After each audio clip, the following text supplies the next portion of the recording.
Right Honorable Speaker, the procedural matter I want to raise is that 2 of your MPs, Right Honorable Speaker. Honorable Nambooze, just let me first make it clear. Rule 8 provides for procedure not provided for, not questions. Kindly. Right Honorable Speaker, the matter I'm going to raise, I've been trying to look for it under our rules, and it was not provided for, and I thought that under Rule 8, Right Honorable Speaker, you have general powers on issues that are not specifically provided for under our rules of procedure. Right Honorable Speaker, 2 of your MPs, that is Honorable Mwadanku Nyenji of Chadondo East, and Honorable Derek Nyeko of Machindye, are being held Right Honorable Speaker, since yesterday. Right Honorable Speaker, yesterday I was part of a public meeting in the by-election campaigns of Kawempe North. Right Honorable Speaker, as a member of NUP. In that meeting, Mr. Speaker, I was with Honorable Abdallah Chwanka, who was dressed in a red attire, Right Honorable Speaker. Soon after the meeting, Right Honorable Speaker, Right Honorable Abdallah Chwanka was arrested, and eventually he was released on bond. And when I read the police form, the bond form, the offense that was provided for on that bond form was that he had been charged of an offense related to a uniform. And the Right Honorable Speaker, even the 2 MPs now who are being held by police were also arrested in similar circumstances, Right Honorable Speaker. The procedural matter I want to raise, Right Honorable Speaker, because you are charged with the welfare of your MPs, and of course, what happens to our MPs, even in some circumstances, also happen to our constituents, Right Honorable Speaker. And I don't know, as a well procedure, if the government has informed this House, all authority, all under any written law, that a red attire is now a uniform of a certain organization or a board of government that is supposed to be held in a prison for them, and once you are arrested, dressed in it, you are aligned before court, or you are held for several hours in detention. Some people have been beaten. Right Honorable Speaker, I raise this because these are people who should be here representing their constituents. But now they are being held by police just because they were found putting on a red attire. To my understanding, and the best of my understanding, the uniform of the National Unity Platform Party. Thank you, Right Honorable Speaker. And I want you to guide us, Mr. Speaker, that maybe you would call here the minister in charge of defense to educate the country through this House on what constitutes a uniform of UPDF, so that we can also tell our people and also update ourselves as members of Parliament, so that we don't break the law. Thank you. Thank you. Thank you. You raised the matter to do with our members, so I decided to be lenient. Yeah, and indeed I found can be in line with the rules. Rule 78(1)(a) for no privilege, point of privilege. So it would, but now I hadn't gotten that information. I'm sorry, I've been off phone for some time. I don't know on the side of government. Does anyone know the status of the matter as of now? Yeah. Please, Rob. If one from the government side can question. Thank you, Mr. Speaker. I also want to congratulate you on the achievement you got. And when I meet you along the roads, don't fear me calling you President, sir, with that achievement. And our Speaker. Mr. Speaker, I want to thank Honorable Take and the Honorable Nambooze. With all the achievements, our faces outside where we are getting achievements, we are looking ugly. And that one deters attraction of tourists and good reception by other countries. What is happening in Kawempe is very disturbing. And Mr. Speaker, there is no reason, even if you go to let members, we meet together, those of NRM and us in the opposition. We talk as friends. And we have been meeting on the road as they go for their campaigns, also go for our campaigns. But arresting members, first beating them, you take them for no sufficient cause is not proper. The biggest question here, Mr. Speaker, is the Electoral Commission still in control of these elections, by-election. The fourth arm is beaten left and right. Yesterday, I saw a video where the policeman at the JAT was asking the fourth arm, the fourth arm to remove what they had recorded. Why do you come to attack people? Why do you arrest members when you have covered your faces? It is factual that if you're a policeman or you're a soldier and you hide your face, that means you are fearing to show your face. And what you are doing is illegal. Mr. Speaker, I think we want to ask the Electoral Commission to prevail over the by-election in Kawempe. If so, that we don't need this by-election, they can stop them and declare somebody other than killing innocent citizens. Women are not supposed to be arrested by men at any cost. Women are supposed to be arrested by women. And Mr. Speaker, what is challenging? These people giving up when they see soldiers. They raise their hands. In the military law, once someone puts his hands up, you just arrest and take other than beating them. So, Mr. Speaker, my last prayer is, are we as Electoral Commission just in the control of these elections? Because whenever elections become very rowdy, because I'm so happy with the NRM candidate, she's also complaining about the same. We are competing with National Unity Platform. We are competing with the FDC. But why do you beat these people you are competing with? It makes us look ugly. And Mr. Speaker, my prayer is, can we know from ministry? Last week, Honorable Hart was sitting in as the government prime minister. He promised to go and see a journalist who is losing his eyes because of the work he was doing under the law. Under the law. So, Mr. Speaker, I think what Honorable Nambooze has stated and the Honorable Bitex is very pertinent, plus what I'm saying. And the other Ugandans. Yesterday, I listed about 26 with the MPs. Finally, Mr. Speaker, I looked at Mugabe when he was the president of Ghana, 39 years. Whenever members of the opposition were rioting with the members of parliament, police would arrest them without beating them. They say, oh, now, do this, please, can you go and you do this? But what is happening here? Nobody, we have the Anti-Torture Act. But torture... Thank you. Thank you, Honorable Saungu.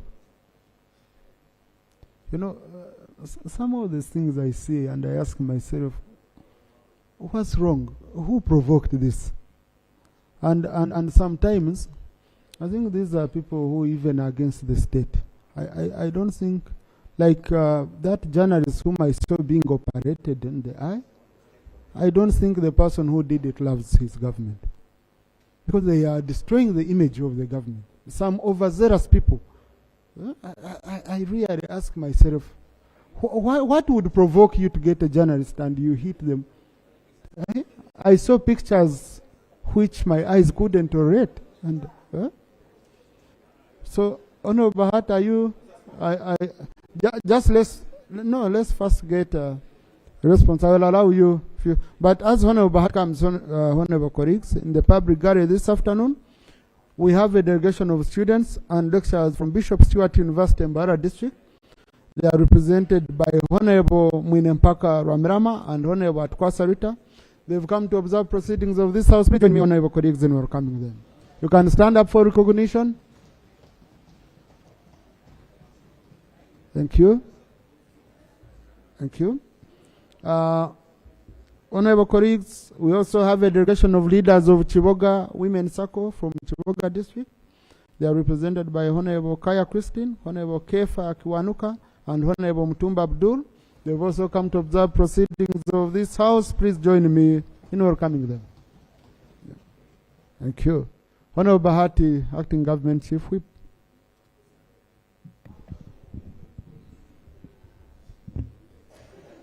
Madam, Mr. Speaker, I want first of all congratulate you upon assuming that presidency of SCPU.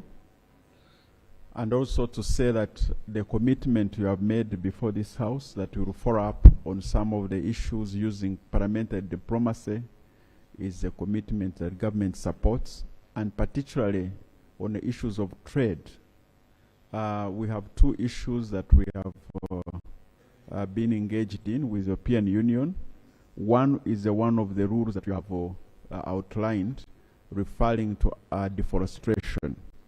It is true that we should protect the environment, and also this new rule that requires us to register the farmers of coffee so that we ensure that they are not planting areas where there has been deforestation is a welcome idea, because it reinforces also traceability on the side of EU and climate change initiatives. But we would also like you to promote the point of us, European Union, allowing value addition, importing coffee that has already been added on value. Because as we speak, we export coffee which has no value, and then it's processed in Italy and re-exported in Uganda. So we are suggesting to them that let's don't import coffee that does not have value addition, and therefore that should be one of the issues that you should help government to achieve.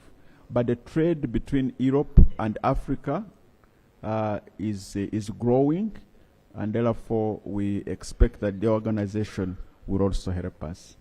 On the issue of violence in elections, last week, Mr. Speaker, you are not here. We committed, first and foremost, we sent our sympathies and apologies for what happened to the journalists. And today I was speaking to the members of the family together with the MP for Wakiso. And from here, I'm also going there to check on them on behalf of government. We stated last week that there is no state-sponsored violence in these elections, that the state has not sanctioned this, and people who are doing it, harming people in elections, should be brought to book. And we requested the Minister of Internal Affairs to follow up on this issue. So we are doing what we can as government to ensure that people enjoy the freedom ushered in by the National Resistance Movement. They elect their leaders in a free environment, and therefore we shall continue to guard against this violence so that people can elect their leaders in a free and fair environment. This is our commitment, and the Minister of Internal Affairs will come to this House and update the House on what is happening. Thank you. On the issue of uniform, the honorable member has requested that the Minister for Defense should come and clarify, but also we are making a proposal on the UPDF Amendment Act, and I think that will be another opportunity to clarify what kind of uniform we are talking about. You have requested some communication from government. At the moment, as we said last week, at the moment, and I think we sort of agreed on this, Mr. Speaker, as a House, that when a member is raising some issues and you get the facts, and then government receive the facts, we should look into them so that we have a proper response to this. The facts that Honorable Nambooze are raising and the allegations should be looked into and then attended to. That's a commitment we can give at this particular moment. Thank you. Honorable Bahad, when do you think we could have this statement? Because I know all the submissions will be expounding on the complaints. You know? So when do you think we can have this? Thursday this week. Okay. Thank you. So, honorable colleagues, can I request that we wait for Thursday? They bring a statement, and then we give it time. Okay? Honorable Cooper, it will be more helpful. Once you have a statement, okay, it becomes, it's a new issue, Honorable Cooper? Thank you, Chair. Thank you, Right Honorable Speaker. Right Honorable Speaker, I thought this would have come to an end this is not the first time we are holding the by-elections. When we lost our colleague, the late Bishop Okabe, you remember we had a by-election in Serere, where we ended up returning his son here. I was with Honorable Amero Susan in the campaign. I was arrested.